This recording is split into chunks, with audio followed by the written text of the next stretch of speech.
ഈശോമിശിഹായ്ക്ക് സ്തുതിയായിരിക്കട്ടെ.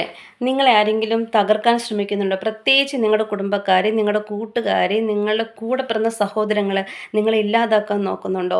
അങ്ങനെയാണെങ്കിൽ നിങ്ങളുടെ ഫ്യൂച്ചർ എങ്ങനെയായിരിക്കും എന്നതിനുള്ള ഒരു ചെറിയ മെസ്സേജാണിത്. ഇത് ഒരു മനുഷ്യൻ്റെ ലൈഫിൽ നടന്ന റിയൽ സംഭവമാണ് ഞാൻ നിങ്ങളോട് ഷെയർ ചെയ്യാൻ പോകുന്നത്. ജോസഫ് എന്ന എനിക്ക് ഏറ്റവും ഇഷ്ടപ്പെട്ട ഒരു ക്യാരക്ടറാണ്. ആ ജോസഫിന് അപ്പന് 11 മക്കളാണ്. ഈ ജോസഫ് 10ാമത്തെ മോനാണ്. അപ്പോൾ വാർദ്ധക്യത്തിൽ ജനിച്ചു തന്നെ ഒത്തിരി ഇഷ്ടമായി. അമ്മയെ നഷ്ടപ്പെട്ടു പോയി. അപ്പോൾ അമ്മയില്ലാത്ത കുഞ്ഞായതുകൊണ്ട് ഒത്തിരി ഇഷ്ടത്തോടെയാണ് ഈ അപ്പൻ കാണുന്നത്. അതുകൊണ്ട് തന്നെ സ്വന്തം കൈകൊണ്ട് ഡിസൈൻ ചെയ്ത ഡ്രസ്സൊക്കെ ഉണ്ടാക്കി കൊടുക്കുന്നത്. ഇതൊക്കെ കണ്ടപ്പോൾ തന്നെ ഈ മൂത്ത ചേട്ടന്മാർക്ക് ജോസഫിനോട് എല്ലാവർക്കും തോന്നുന്ന പോലെ ഒരു അസൂയ തോന്നുന്നത്.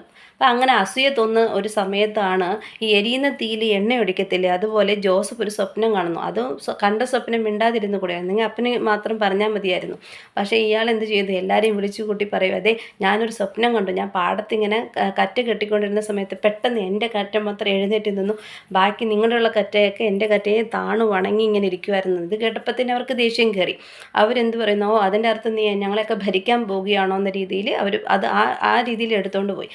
പിന്നെയും അവനൊരു സ്വപ്നം കാണുന്നു. പിന്നെ ആ സ്വപ്നമാണെങ്കിൽ ഇത്തിരിയും കൂടെ ഹൈ ആയിരുന്നു. കാരണം സൂര്യനും ചന്ദ്രനും 11 നക്ഷത്രങ്ങളും ഈ ജോസഫിനെ ബൗ ചെയ്യണ പോലെ. അപ്പം അത് കേട്ടപ്പോൾ തന്നെ അപ്പന് തന്നെ ഭ്രാന്തായി. അപ്പം എന്ത് പറയുന്നു? എന്താണ് അതിൻ്റെ അർത്ഥം? നിൻ്റെ അമ്മയും അപ്പനും ഞങ്ങൾ നിൻ്റെ സഹോദരങ്ങൾ എല്ലാവരും നിന്നെ താണു വണങ്ങാൻ പോവാണോ എന്നാണോ എന്ന് ചോദിക്കുക.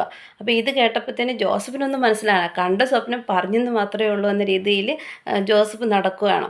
അപ്പം പക്ഷേ ഇതൊക്കെ ഈ അപ്പൻ മനസ്സിൽ സൂക്ഷിച്ചിട്ടുണ്ട്.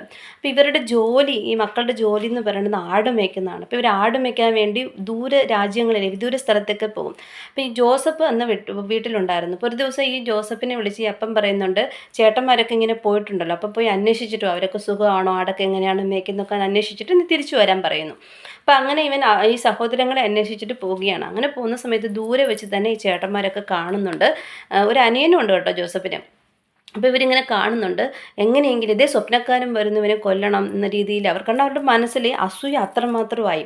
ചെറിയൊരു സ്നേഹം, ചെറിയൊരു പരിഗണന കിട്ടിയതിൻ്റെ ഇതാണ് അവൻ അനുഭവിക്കുന്നത്. അപ്പോൾ ഇവനെ എങ്ങനെയെങ്കിലും കൊല്ലണം എന്ന് ഓർത്തിട്ട് ഈ ചേട്ടന്മാർ തീരുമാനിക്കുകയാണ്. അപ്പോൾ കൊല്ലണ്ട, എങ്ങനെയെങ്കിലും മരുഭൂമിയിൽ ഇങ്ങനെ ഉപേക്ഷിച്ചിട്ട് പോകാമെന്ന് പറഞ്ഞിട്ട് അവരെ ഒരു പൊട്ടക്കിണറ്റിൽ ഉപേക്ഷിക്കുന്നു. അതിനുശേഷം ഇവർ പിന്നെ ഈ അവിടെ വരുന്ന ആ വഴി കൂടി വരുന്ന ബിസിനസ്സുകാർക്ക് വിൽക്കുന്നു, കാശിന് വിൽക്കുകയാണ്.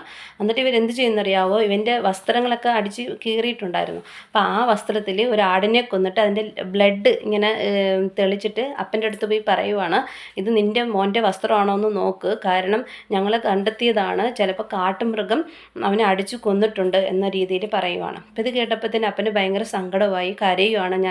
വാർദ്ധക്യത്തിൽ ഞാൻ മരിക്കുമ്പോൾ എൻ്റെ മോൻ്റെ അടുത്ത് ഞാൻ പോകും, പാതാളത്തിലോട്ട് പോകും എന്നൊക്കെ പറഞ്ഞ് ഭയങ്കര കരച്ചിലൊക്കെയാണ്.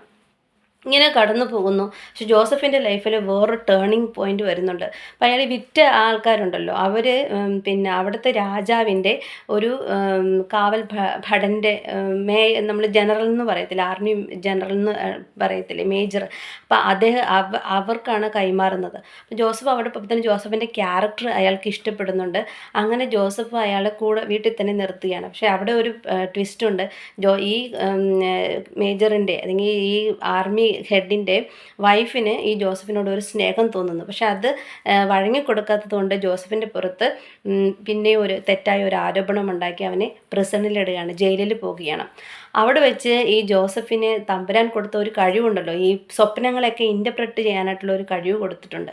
ആ കഴിവ് ജയിലിൽ വെച്ച് അവൻ പ്രാക്ടീസ് ചെയ്യുന്നുണ്ട്. ആരെങ്കിലും ചോദിച്ചാൽ അങ്ങനെയൊക്കെ പറഞ്ഞു കൊടുക്കുന്നുണ്ട്. അത് അവന് ഉപയോഗപ്പെട്ടു. അങ്ങനെ അവിടുത്തെ ഫറവോ രാജാവ് ഒരു സ്വപ്നം കാണുന്നു. അതിനെ ഇൻ്റർപ്രറ്റ് ചെയ്യാനായിട്ട് ജോസഫിനെ വിളിക്കുകയാണ് രാജാവ്.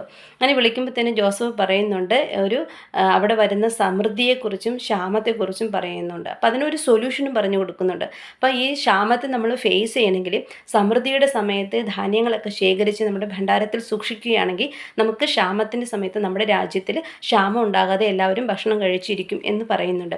ഇതായിരിക്കും ഇഷ്ടമായി. അങ്ങനെ രാജാവ് തന്നെ അയാളെ പ്രധാനമന്ത്രിയാക്കുകയാണ്, രാജ്യത്തിൻ്റെ പ്രധാനമന്ത്രിയാക്കുന്നുണ്ട്.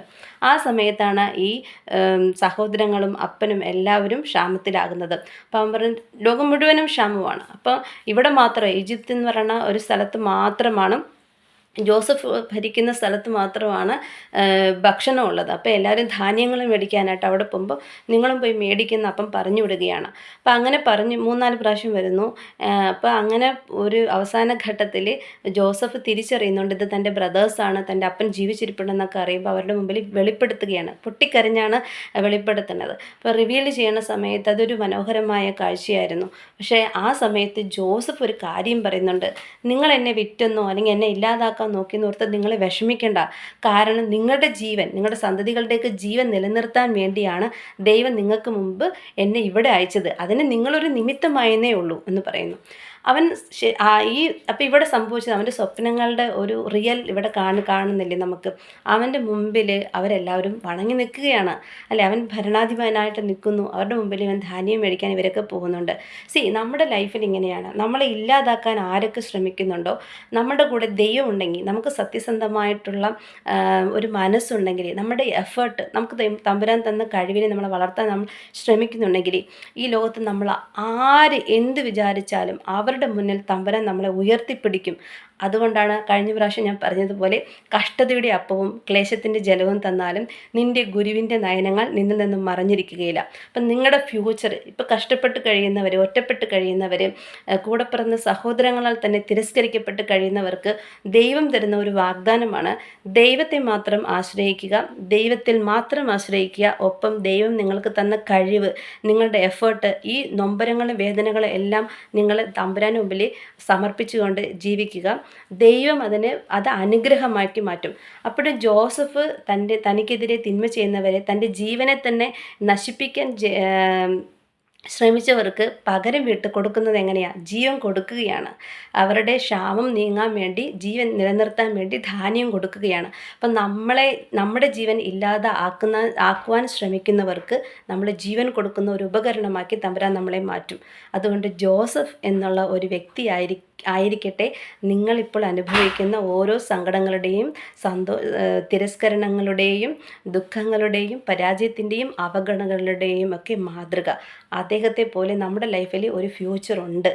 അത് അനുഗ്രഹത്തിൻ്റെ ഫ്യൂച്ചറാണ്. അതിന് തമ്പുരാൻ നമ്മളെല്ലാവരെയും അനുഗ്രഹിക്കട്ടെ. അനുഗ്രഹം നിങ്ങളുടെ ലൈഫിലും ഉണ്ടാകട്ടെ. പ്രാർത്ഥനകൾ.